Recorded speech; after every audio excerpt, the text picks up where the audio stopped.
right, this next question I'm answering just because it's kind of funny. You're gonna have to have seen a video. If you haven't seen this video, I'm gonna make these guys try and figure out how to link this video somewhere. The description, link in bio, on the screen, somewhere. If you think about it hard enough, Amazon Prime will deliver this video to your house with a drone by the time I'm done talking. Depends on when you're watching this video, that might be accurate. But someone said, when will we see you try Nick's 8-plate hack? How many reps you taken? So for anybody that hasn't watched this video, Nick and I trained legs, I don't know, some point in time.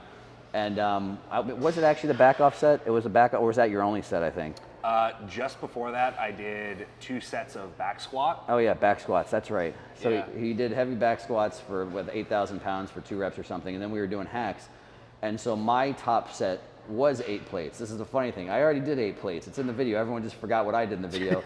And then Nick did a set of 8 plates, undershooting the weight just a little bit, and ended up doing a set of, was it actually 30 or 31 or something? Yeah, so he did a true set, slightly past failure, because I think there were forced reps on the last 2, probably, at least at some point in the range of motion, for 30 reps. So if you haven't watched that video, go watch that video, because you should watch it before your training, because it was pretty absurd. So to answer your question, I did do that for max reps, and I think I did like 8 reps. So it's just, yeah, I already did it. I'll do it again at some point in time. It's never gonna happen for 30 reps. So yeah, watch that video, it's entertaining. Next question, how to find a great training partner. So I'm not gonna give my actual answer on this. Stay tuned for the best way to find out a great training partner. This is actually a good question, and I will give a little bit of an answer on this one. And this is, I guess it's kind of weird thing. I don't know, I'm gonna tell you basically like the same advice on how to like pick up a girl a little bit. I don't know how to do that. I've been married since the 80s. Not really, I was born in the 80s, but I've been married for quite a while. So I don't remember how I picked up a girl. That I did it once and that was the end of that. But no, in all honesty, if you're in a gym and a training partner is hugely valuable, I won't go into reasons why training partners can be awesome. And this is coming from a person that's probably spent 10 years total of my life training alone as well too. So there's a lot of things I love about training alone. That being said, I think if you want to take your physique as far as humanly possible, I think a training partner is almost a necessity at some point. So how do you find a good training partner? I mean, honestly, the sad answer, which is excluding a lot of people at this point in time, is you have to be kind of social and appropriately. So just pay attention when you're in the gym.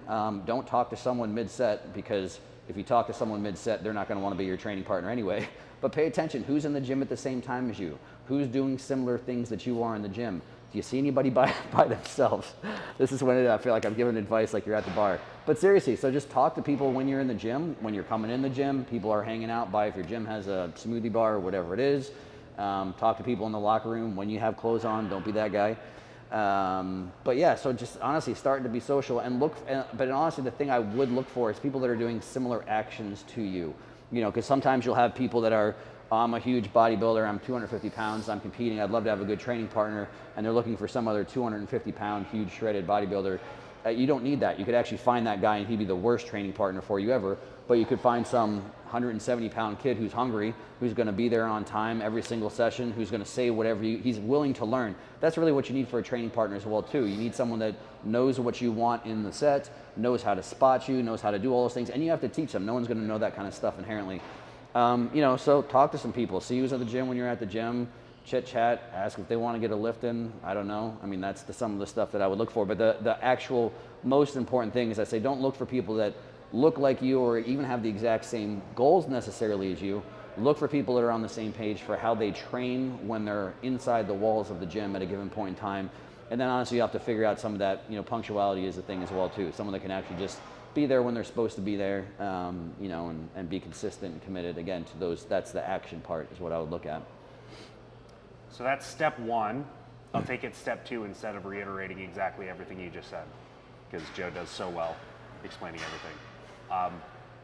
Next step is once you actually find somebody that roughly fits the criteria you're looking for and you can bring them in on a session, make sure that when you're in session, they're not just being overly social. That's not the opportunity for it. So like that's the final litmus in my head, is that other than like the skills that you're gonna have to learn to like know how to accommodate your partner on, like spotting them, like what movements you're gonna do and how, like how the normal session structure is, give some amnesty to whoever this other person is when you start training with them to kind of figure out the way you like to do things. and the way that just everything should be properly ran in your eyes for your training sessions, give that a little bit of time, because not everybody does everything the same, especially if you're two individuals that roughly do similar things, but you train by yourselves most of the time. Everyone has little habits and little things that they like and don't like in their training and how it has to run. So leave that alone, give that a little bit of time.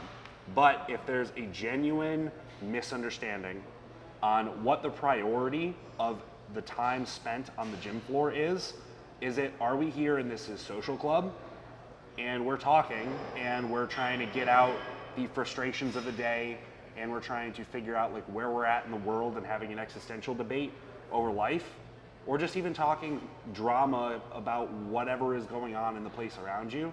Like, that is a very different understanding of what we're here to do than it is you showed up on time, you came right in, you got right to it, you said your highs, you said what's up, you know, how you doing, all the rest of the pleasantries, and both of you without having to say a word, there you go. You're doing your warm-ups, you're getting into it, you have your headphones in, you don't, you're just focused on what's happening, and you just move sequentially, one step to the other, to the other, to the other, getting your way through the session, and then evaluate after that point. If there's way too many stops and starts and you're noticing that you're having portions of time in the session that just don't feel productive because of X reason, it's taking too long, person doesn't like to actually help you like put plates on, take them off, they want to talk to person X, person Y, they just don't really seem like they're paying attention to you, they're trying to take pictures and selfies in the mirror when you're doing a set, or as soon as you get down to do a set, they turn away and they go do something else every time, and they're not actually spotting you until it's too late. Like, those things, pay attention, cut off that training partner. Even if they look like they fit the part, and I think that might be the most important distinction, looking for the person that might look the part doesn't always work out, because that person that might look the part might really only look the part. And maybe they're doing something with a different value system than you do, and the time spent is more valuable to you doing it the way that you do it alone, or with the training partner that shares the value, as opposed to that one person that you did choose. So just like Joe's dating advice, you find somebody, you try it, see if it works, try again if it doesn't. Don't just settle yourself in with a partner that doesn't work and doesn't align with your goals, because it's your time. It's your time to make your progress, and the person that's there with you is trying to help facilitate that for both of you, not to bring you down just so that you can have a person that goes to the gym with you at the same time. And when you find the one, don't let them go. Yep. All right.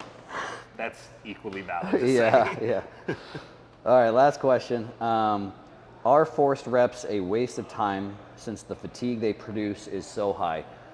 So again, this is going to be one of those, the answer is it's individual dependent, application specific. So I always like to say, because you can take this hopefully and apply this to, there's so many different things I can apply this to for training, but one of my big umbrella training principles that I apply to everything is try and do as little as possible to produce maximal results. So for some people, absolutely training to failure is a waste of time, not just for the potential level of unnecessary stimulus, but also probably because they can't do it and other stuff starts to cause more issues just as a result of attempting to when it's not even necessary. So again, if I've literally trained people where it's the first time they've ever worked out in a gym in their life, to someone that worked out in high school and now they're 45 years old and hadn't worked out in between, to someone that's been training for a year, 5 years, whatever. And I have a whole ton of people I'd never taken to failure. Even for training them for years at a time and getting them in good shape, there's no point for them ever going to failure. So again, if I can do less stimulus and produce the desired result, then I always go with that. And that can go forever. I can give examples of professional bodybuilders that have never actually had to train to failure. And some people will half joke and say, oh, so-and-so always trained easy or this or that. And I'll be like, well, look at their physique. If someone doesn't have to train failure and they can get the desired outcome, they shouldn't train to failure. Because again, just from a pure stimulus and outcome standpoint, it's unnecessary. All that being said, there is never a way to get a higher level of stimulus. There's a little nuance there, but a higher level of stimulus without also a higher level of fatigue. You know, obviously we get into different exercise selection, things like that to a certain degree, but all other things being the same, at some point in time, that's just a form of progression. Where again, some people will say, don't train to failure because it's too fatiguing and that's whatever, not good for recovery or whatever. That's like the same for me as saying like, all right, right now I can curl 40-pound dumbbells. don't curl 45-pound dumbbells because more fatigue comes with a 45 compared to a 40. All other things being the same. It's the same thing. At some point in time, you progress loads. At some point in time, you progress proximity to failure. And realize that some training past failure, this is a different conversation, but is actually fixing bad machines, right? So there's some machines that you will probably never actually have to train past failure. And then sometimes it's because a machine's just hard at one spot and too easy to another spot. So there's a little bit more nuance there as well too. But even if not fixing a machine, sometimes when you're getting to a point where I'm actually gonna go, okay, that was technically my failure rep, I'm gonna take this one right up to a sticking point and go slightly past it. If we look at things like how much fatigue was accumulated to that point, the pace of that rep, obviously with the given load that you're at, the fact that that's as close a proximity to failure as you can get, that will produce more stimulus. And again, just as far as can you recover from that level of fatigue, you might have to do some different recovery things, but that should make sense as well too. I would say people always just look at stimulus. Obviously what you do in the gym in day one, the stimulus will have to be higher at year 10. The same with recovery. What you do in day one, what you're having to do for a recovery should be higher or more because you have more demands at year 10 as well too. So has to match the individual, has to match the goal. It's not one of those things that it's bad, you shouldn't do it because there's more recovery. Again, that's as stupid as saying, don't use 50-pound dumbbells because it's more recovery comparatively to a 40-pound dumbbell. Okay, well again, someone that's, grandma can only do a 10-pound dumbbell, giving her a 50, yes, that might be a bad idea. But so again, context is key on that one. You need to recover from something. So you need to do work for you to recover from, I think, is to take this to the extreme, because he's being reasonable.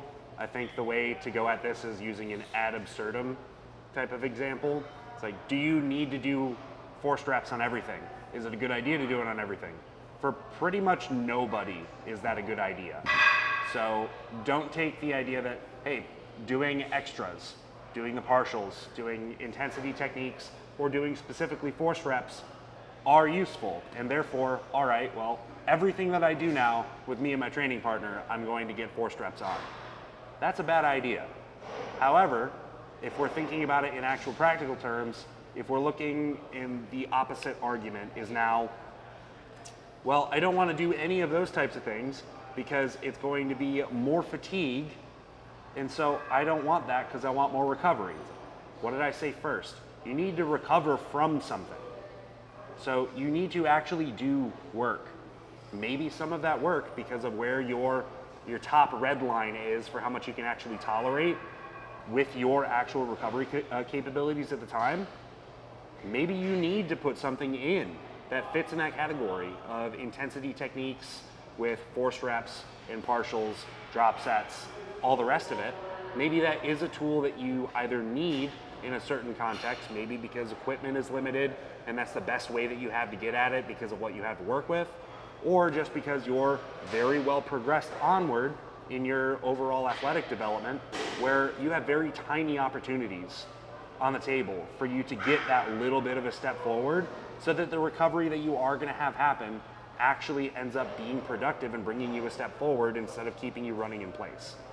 There's a time and a place and there's a context for where they're useful. It's not, and this is kind of where all questions to this effect are asking, like the implicit question is this or is this not a good idea? If it's a yes, I am implying that I can do that all the time and context doesn't matter that much. That's not how this needs to be approached. The question is being asked, there is a place where it is going to be something that you can use. It's a tool at your disposal. All tools have a use as long as you actually have somebody that's competent enough to know how and when to use them. So use them sparingly where you have the ability to and where the context fits, and you'll be fine. Do them on everything, you're probably screwed. The only thing I'll add to that too, that's the not nice answer, but based on observation, accurate, the people that are asking if training to failure is too much to recover from are 99% of the time the people that should be training to failure. So if you're asking the question, no, it's not too much for you to recover from, you should probably be doing it. And the reality is the people that aren't asking that question are the ones already in the gym that could probably be more likely to be working too hard and could benefit potentially from reeling it back in sometimes. Because again, it's the same as anything. What's like I'm sure the website still exists. I'll take it in a different field. You know, someone that wants to can go on WebMD and diagnose themselves with 12,000 things to be afraid of them happening, and literally never leave their house or do anything because they're just going to be terrified of the potential outcome of whatever. That's where a lot of people are at. A lot of kids are at right now. Shouldn't say kids. Mentally and emotionally, where a lot of kids are at right now. Yeah. With the information we have out there. If you look for enough information, you can find plenty of information to basically talk you out of ever working hard in the gym at any point in time, and it can be evidence-based as well too. It usually is. Yeah. So just something to think about with that question as well too, and maybe some self-reflection, because that's just an anecdotal observation, but it's also my professional opinion. And I think I don't want to go too long on a tirade, but I think that's more of a general thing too. Yeah. Is that this evidence-based thing is a game of degrees, that it seems like people understand that there's layers to the information, especially the evidence-based people that are more likely to be asking these types of questions and falling on the wrong side of it with their ability to actually put effort in and care about effort as something that's an actual variable to play with. There's an understanding that there's information and there's more information that you may not currently have, but there's no ability for that side of the argument in most cases to actually make quantitative and qualitative evaluations of what the degrees are that these things actually matter for.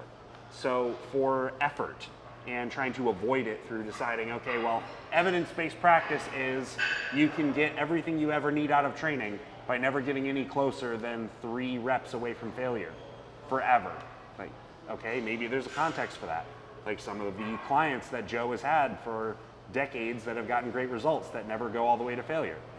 Okay, I would also put in the faith that Joe is actually taking them to a place that nearly approximates the same distance away from failure all the time, and it's pretty darn close, even though it's not there. So that there's actually some effort being done there. And that's a degree that is controlled for, that we understand qualitatively and quantitatively what the value proposition is of doing it that way, rather than going with, okay, well, evidence-based practice is, same statement, you don't have to go any closer than 3 reps away from failure for it to be just as helpful for you or better than going to failure on X amount of things or all of them. Okay? Argument taken, does that now give you the tools for you to understand that there's a specific distance away that you actually need to be in effort level, in a standard of work that you actually need to keep consistent and keep trying to track and bring up in other ways, if that's going to be a held variable, that you actually held that variable in place well enough for that to be valid? Yes or no?